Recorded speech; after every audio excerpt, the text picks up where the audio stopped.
यंत्रणा अशोक खराचा एन्काउंटर करतील असं वक्तव्य काँग्रेसच्या खासदार प्रणिती शिंदेंनी केलं आणि त्यानंतर सर्वच पक्षातील नेत्यांच्या तीव्र प्रतिक्रिया उमटू लागल्यात।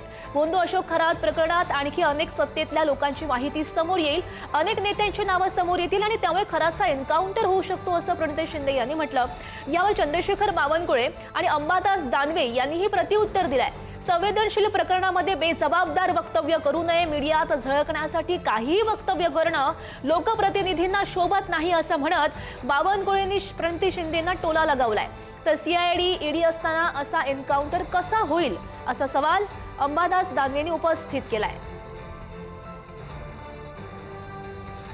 की खरातांचा कुठेतरी काहीतरी एन्काउंटर करतील, कारण का खूप नावं येणार आहेत ज्याच्याशी ते जुडले आहेत आणि आता जे सत्ताधारी आहेत, मिनिस्टर्स आहेत, त्यांना घेऊन पण ही नावं येणार आहेत। एकीकडे आपण महिला आरक्षणाचा विषय आणि तिथे महिलांचं शोषण होत असेल तर मग खरंच काय तुम्ही कोणत्या पद्धतीत आरक्षणवर होतं, पण ते खालपर्यंत जर तुमचे विचारच महिलांच्या विरोधात असतील तर तुम्ही आरक्षण कसं लागू करणार?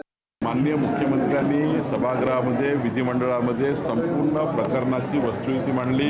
हे पुरावे न येता काहीतरी तोंडाच्या वाफा फेकण्याकरता अलग अलग गोष्टी काही लोक करतायत। मला वाटतं सेन्सिटिव्ह चौकशीमध्ये अशा प्रकारचे विधानं करून अशा चौकशा भडकवण्याचे प्रयत्न काही लोकप्रतिनिधी करतात आहे। त्यांना माझी विनंती आहे की अशा प्रकरणामध्ये SITकडे माहिती द्या ना, तुम्ही याला एन्काउंटर होणार आहे, त्याचा एन्काउंटर होणार आहे, कशाला असं मीडियामध्ये आपण स्पेस घेण्याकरता या ठिकाणी बोलत असता। सेन्सिटिव्ह प्रकरणाची काळजी घेतली पाहिजे, लोकप्रतिनिधी बोलताना विचार केला पाहिजे।